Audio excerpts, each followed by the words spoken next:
I think Aurelia has good solo kill pressure onto the Aatrox, so likely to be the top side. Neon gets a wave-pushing mid laner, whether it is the Victor or the Nico. It's not going to be a solo lane Pyke, as far as we can tell, and we do settle on this, so real chance of Frostmancy, but 100% confirmation of a mage bot for Deft. Once again, Kingzone pull out all the stops and draft some, I wouldn't call it weirdness, but just not exactly what we saw to Gen G from game number 1, which was 100% Gen G. So speaking of Gen G, here's their comp. Get the Aatrox back, Skarner once again, and Ruler says, well, I couldn't carry hard enough on the Ezreal. How about Vayne with the Yuumi on her back? Exactly. We're going to be able to talk about the life of a cat, Valdez, in this particular game. Had Atlas on the mind. Yeah, apologies there. Wrong day. League of Legends every day for Papa Smithy. And if you come in stealth and open up with that final chapter, you can't kite Vayne, and she can start stunning people, and damage soon follows.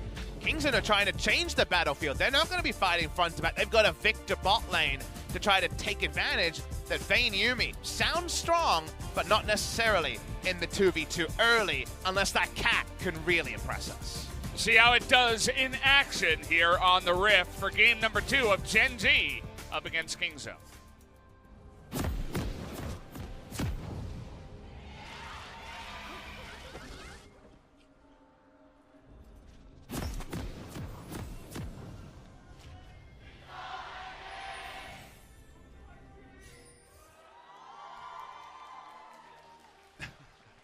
I don't know who was referenced there and the extra whiting we had. I know what was referenced by Observer, Valdez. Predator Pyke in this game. You already get a warning marker that the death from below could be on the way. The deep water dive has that proximity marker like a Rengar does. Well, now you got 2 of them. The pain train can be enacted. So no aftershock on Tucson is interesting. Usually it's a plug-and-play decision. Yuumi, in case you guys are not aware, with the latest release, is the cute cat, released on patch 9.10. We're on 9.11 here. The hot fixes from 9.10, of course, alive. You do not opt into a flash on this champion because she has the ability to just jump into an ally and surf between them. So very commonly you will see a Medjai's on a Yuumi, also an Athene's Unholy Grail, like we've seen from our Luxes this week. So you can go Exhaust Ignite, but in pro play it will always be Exhaust Heal, Valdez, because at the end of the day, you take the heal, so Ruler can take the TP. And you can see that she also picked up Gathering Storm. That was kind of blocked by the advertisement we had before. But she'd be very annoying in the lane, as you guys can see, just drawing out a little projectile and seeing what she can hit. I spent a lot of time after I came back just playing a lot of Yuumi, and what do you take? She's actually very fun. More than I expected her to be. How many games have you played against Yuumi, and how much fun did you have against Yuumi? Against Yuumi, it's not fun at all. It sucks. For many different reasons. Like, the Q being able to curl around the minion wave is obviously, like, epically broken by how League of Legends usually works, right? Very hard to stop against that. One of the biggest points of frustration is that Yuumi level 1 is the most instant win laning thing that's ever existed in League of Legends because she's a duo lane specialist, top side. Roscoe getting a very nice trade in with full stacks on Cuvée. The reason why I say that is, when you fight for a minion wave as it arrives, usually trading is an important thing to do. The question is, when Yuumi walks up, who do you hit? Because Yuumi autos you, gets a shield. Yeah. She has no base stats, you think kill the damn Yuumi. Well, unfortunately, she jumps into her AD carry and then further hurts you with her Q, or you hit the AD carry and then Yumi's free hitting on you. So you actually have no good choices, and she has 2 abilities. So I really feel like she shouldn't have that. Is Cuvée going to have a life after this? Because diving Aatroxes has happened a lot. Well, how about just a short roam into forcing out the TP early? That's definitely a good alternative. As you can see, you're not getting away from this one, Deft. You're going to take a lot of damage here, as you take a look at the damage already that they have taken. It's pretty insane. You know what sucks? Last hitting is an AD carry against a Yuumi. Well, guess what? A mage going Frostmancy. This is actually one way to interact with that OP nature of Yuumi. Because for now, Deft is actually rewarded for taking active trades. He has a shield to match the poke damage that usually comes in at early levels. So it's definitely a creative way to play against Yuumi, that's for sure. Only other thing, unfortunately, is that Tucson has to last hit as a melee champion, then instantly Ghost Water dive away to get his health back from that annoying Yuumi poke. So the healing and shielding is Kingzone's way to try to out-interact the highly interactive Yuumi. And of course, Ruler is going to have a fun time here. Gets zoomies, runs around real fast, never really loses that much health, and kind of just lets life do all the work for him. He's having a little bit of trouble here because the wave is pushing in, but overall, this lane pretty easy for him so far. Pyke has 21 CS to the 34 of Yuumi. The evolve already on the GP10 item means that Deft will be getting that number early. And if you get like a 9 to 10 minute transformation, guess it's a good way not to interact with Yuumi. Laser that stupid minion wave and just leave the lane. That's a good way to not play against a champion, is to leave the lane. Say, I've had enough. I just don't want it anymore. I choose the more manageable ban Yuumi approach, not interacting with the champion. Cute Cat going back to base and upgrading her GP10. That is the one skin that she does have, right? I believe so, yeah. I actually haven't seen it. Using the pink chroma. That's actually the one that I chose. Oh. Yeah.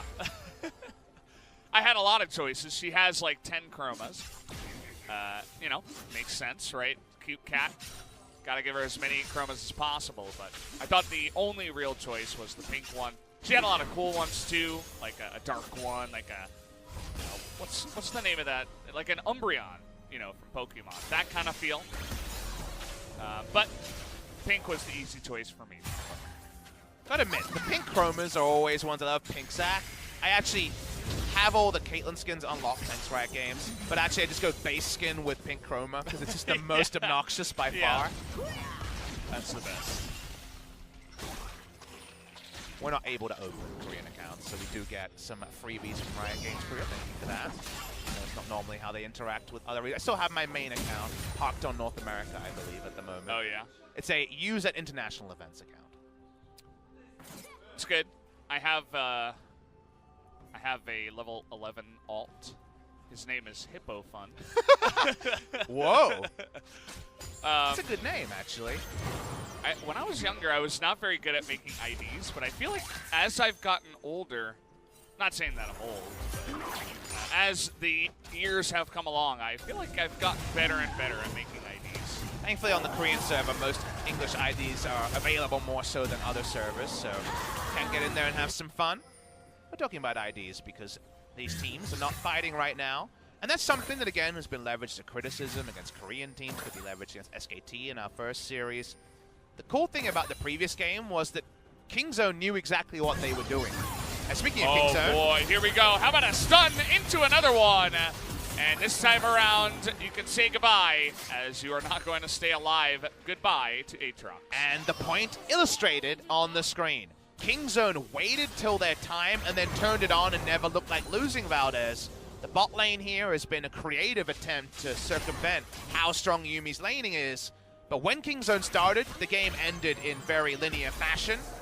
This gank topside, again preying upon the fact there's no more note buttons for Cuvée. You go too far, you die. You don't get that free revive. Means that topside in a good spot, and you can snowball on Aatrox. That's what Korean teams have been doing again and again. Good execution overall, because it's the ult. We've seen a lot of Sejuani's. I feel like Sejuani ult is one of the most embarrassing one when you miss, because it's just so obvious when that giant thing just goes flying the other way. And everyone in chat spot spamming my name, Smithy, they say, for some reason. Not yeah, sure what it's that's weird. about. I don't get the... They don't spell it right either. I don't know what that's about. I don't know. Twitch chat is weird at times, Papa. You just have to accept it, move on. I feel like Twitch chat's very polarizing. Then people think they have. Some people think they have hearts of darkness. I see the hearts of gold, but I think both sides kind of understand where the other side's coming from. definitely a gold mine of many things in the Twitch chat. And yeah, I mean, Ruler's got a gold mine here in the bottom lane, as there is not much of a lane for him. He kind of just sits there and auto-attack stuff. Gets in range for the Yuumi Q. That's important. Do notice that the transformation with the early TP back to lane and the very early GP10, and the fact that Pyke was able to shrug off damage with the deep water dive and Deft could focus on harassing. I believe Deft is the only player who's now twice, I've seen, gotten a pre-10-minute quest cash-in on this Victor bot lane. He's still playing it. You understand why, just because the Yuumi thing is too annoying for a regular 2v2 to lane with.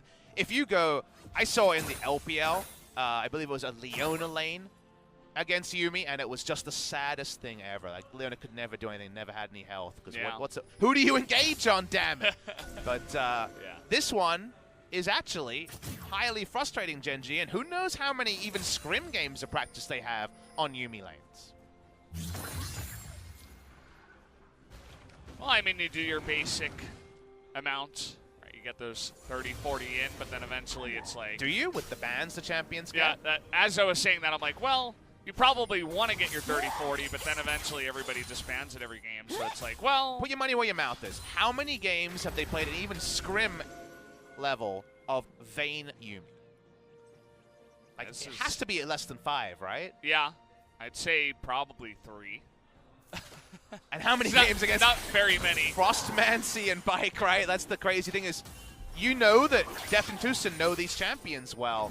You assume that Gen G have minimum practice levels. That's a tricky thing to deal with. Although I guess in scrims you could say, hey, don't ban it. We really want to practice this. I mean, that has happened. I don't know if that does happen, if you know what I mean. I'm not a scrim aficionado myself. And they don't have a 10-man roster, so internal scrims aren't as trivial coming through. They do have the 10-man roster on the Gen G side, though, so maybe they have, you know? What's to say? But with the Yuumi bans, and this is the first game it's open, you're going to see very little of it. I wonder if we'll see any of it in the LEC later today. Top side-wise, the Aatrox going to see plenty of play, as we know, but we're still waiting on Aatroxes to find reliable ways to win. The win rate in Korea, nice and low. Nice little grab here on a Kuzan, but it is Lissandra. So, puts an end to that. Going for the Victor bot lane allows Predator Pyke with Moby Boots to leave lane more often than not, because you can, like we mentioned, laser waves and leave. That was a roam up mostly to make sure they weren't outgunned around the Rift Herald. They get the Rift Herald as a freebie. Plan sticks in, and they're just jamming the Rift Herald as fast as possible. Was that the fastest Rift Herald summon of all time? Close to it, Valdez. In LCK. That was very fast. As okay, this time everything's going wide, and Cuve's going to stand tall and not be hit by anything. First skill shot hits, they probably go for the dive. It doesn't, so they just deal with the turret plates being shared and not solo plates. In that particular case, back away. Juve ult on cooldown. Again, it's a different thing to think about. Usually that's a really big thing right now because of the 1v1 or 2v2 nature. Less big. Peanut backs away on the Skarner, like we mentioned, he's had more success on. I'd like to see the gold layers. I'm looking forward to the next time we see the tab screen on the bot side, as Victor is now getting 2 forms of income. He's lasering the minions and still getting the quest harassment onto the duo. So far, though, not that much harassment, as he is just going for the big lasers, and whenever they're in lane, he kind of gets pushed back by them, and they leave immediately after pushing. Still waiting on those gold values, but we'll get them eventually. For Kingzone, it's what does the mid-game look like for this team? Because at some point, not having an AD carry does change the game. At some point, that is something that's a trouble. But in the mid-game, not so much, because whatever the build is here, remember the Rageblade build was target nerfed with the change to third auto for Phantom hit proc for the Play the Ruin King Rageblade duo of items we always used to see on Vayne. Around those time 2 items are done, it's very risky to tumble into a Victor. It's something that has turned big games in the past. So the ability to get consistent damage is kind of later when you've got 4 or 5 items and you have double lifesteal and you can be very aggressive with your position. Before that, you're just a very low base base health and base stats champion that can be taken down. So given we gave Kingzone credit for in the previous game, knowing when the game was there to be won, knowing when they were strong and acting on it, how will Kingzone play in the following 15 minutes or so where it feels like their draft is best and strongest? Well, for now, they have their sights set on one man, and that is Aatrox. But again, the sights are going to sail wide as the TP's coming in, and here's Peanut. They do get the Aatrox, and now it is 3-on-2, and Peanut in a bit of trouble, wants to trade for Rascal, but a double kill, and he gets away! What a play there by Rascal to flash away at the last moment. Insane for him to live through all of that. Just enough health, just enough turret shots, and juggled a double kill. It means that even though Peanut's on the right side of the map, it's not enough. That was just not what I was expecting, but sometimes Aurelia comes through big, especially now in the hands of Rascal, who is playing so well today. And Aurelia hasn't been at the front of our minds. There's been so many Aurelia bans. Valdez, it's bot side, we missed this play. We talked about the potential all-in with the Yuumi. This time the all-in worked out. Final chapter finally gets that last stack, roots him in the brush. That's enough. This is the replay I wanted to see. So with the ult missing, it's the reason why it takes a little bit longer to take down Cuvee. And Peanut rolls in thinking they can make the big turn. But Kuzan can't actually change things much in this scenario. Just assumed Rascal would go down, but lost turret aggro and got out. It was a close one, but the turret's down on the back end. Now he's up about 2,000 gold. He also uses stopwatch right at the right time to avoid a bunch of, the grabs coming in and anything. Eventually did get grabbed, but still made the most of it. Now he's 3-0. Uh-oh, look at the items too. Trinity Force Tiamat, if you don't mind. Ooh.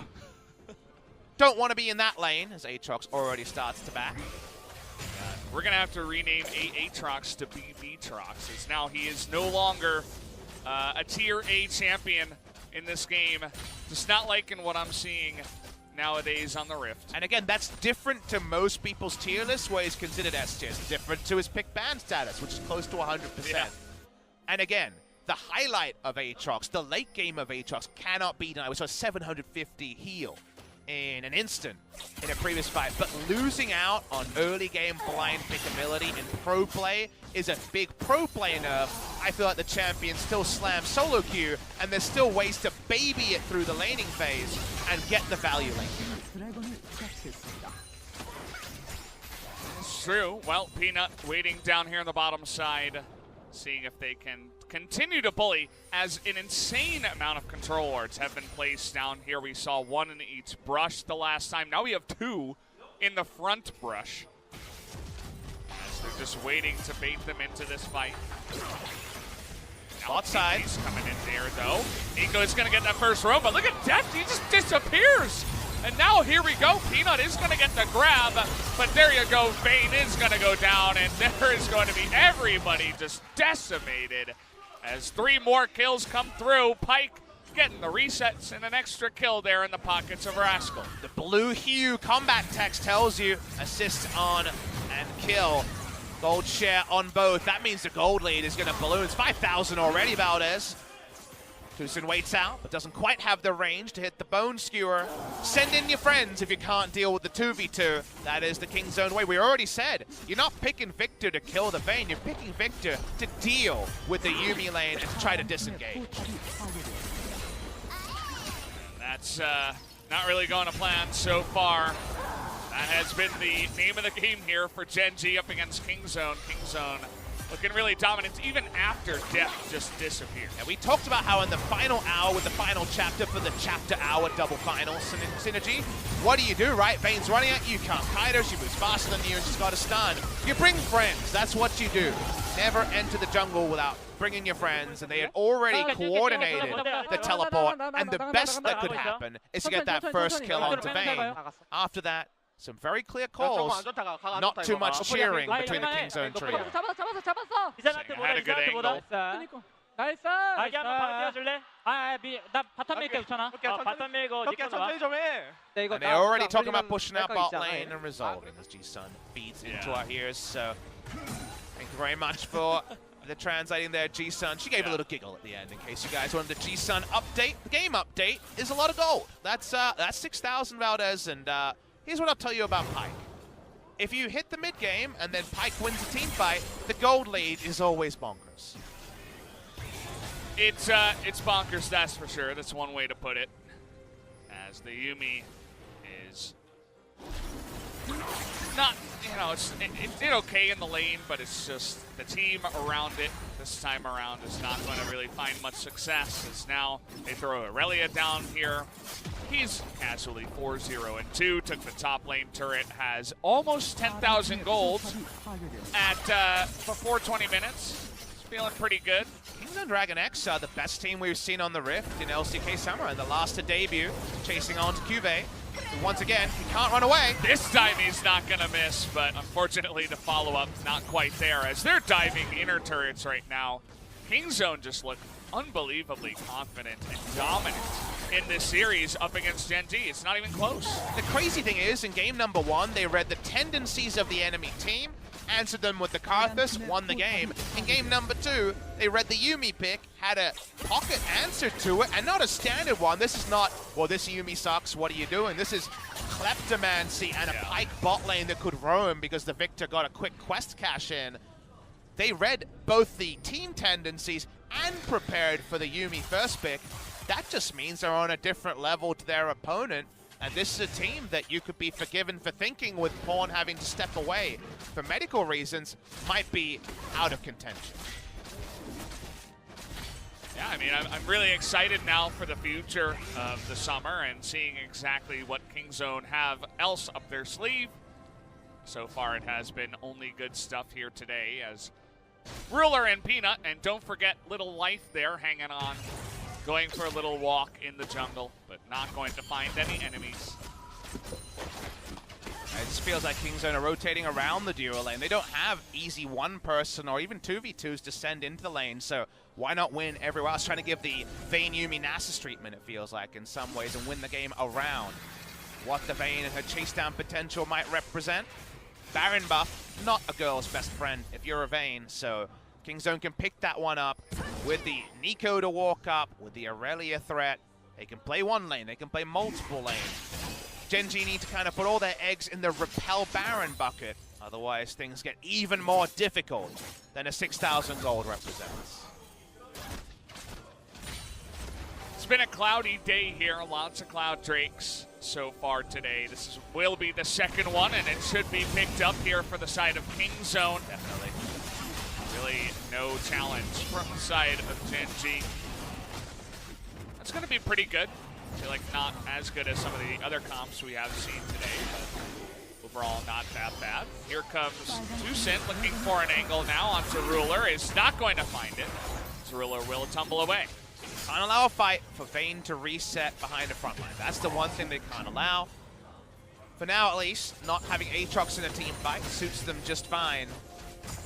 One death on Kingzone can lead to many more quickly, but the same can be true with the Pyke. Oh, Peanut, he's gonna have that spear in the back, and here comes Nico, gonna get 3 with the lockdown, and there's not much that Gen G can do. Everybody is just getting rolled over, and Kuzan wants none of it, but he may get some here from the Aurelia as Rascal is still on the chase. Will eventually give it up, but that's 4 for none to the side of Kingzone. Kuzan's late to the house party, but the cops already called it off. Everyone's gone before he even gets there. 4 deaths before that happens, and now Baron buff, an afterthought for Kingzone DragonX. May not be the quickest game we've ever seen with the slow start, but once they got it rolling, Kingzone are making it look so easy today as the TPs are coming in. Not sure what they're going to be able to do here as Ruler is going to have to walk away from that one and head up to the top side. Optimistic TP.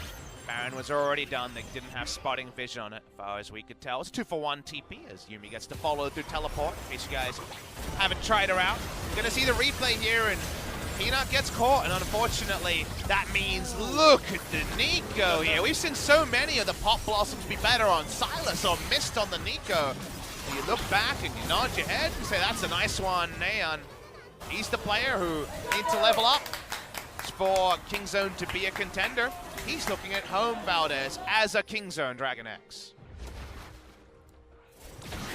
Well, now they've got 10,000 gold in the lead, and already a Baron buff power play of almost 2,000. These guys are on a roll. Definitely very fun to watch, especially once they get it ramped up here. Ruler, I like the idea with the Vayne alongside the Yuumi, trying to go for that hard carry, but unfortunately, as a team, it's not as easy as it looks. No item complacence from Genji here can change things in the short term. Life's gone Medjai's, because again, it's super core onto Yuumi. And if she's dying, it doesn't really matter what items she had. There's bigger problems. Kingzone, we talked about needing an early Baron. Don't want to get to late game team fights. The late game might be 25 minutes, Valdez. We're close to a Kingzone 2-0 pre-30.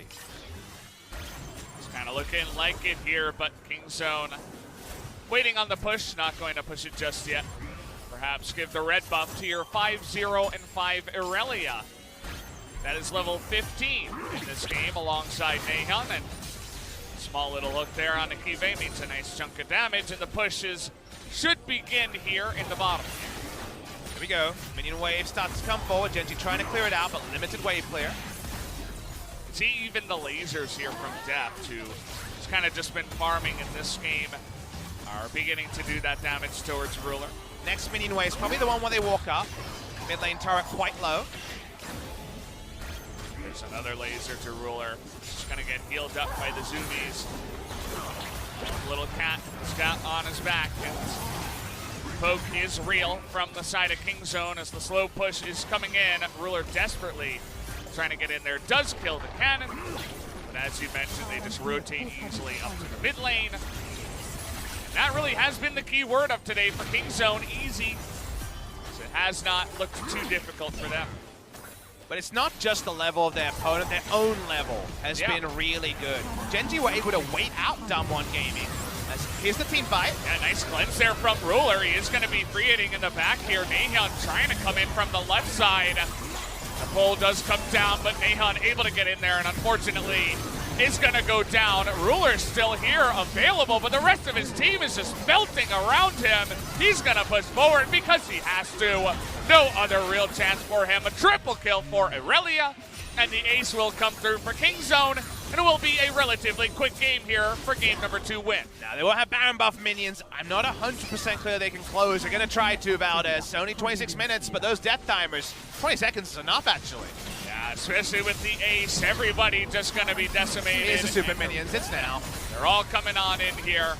They will be able to push down these turrets. So in 27 minutes almost here, Kingzone able to fly onto the victory here, the 2-0 over Genji tonight.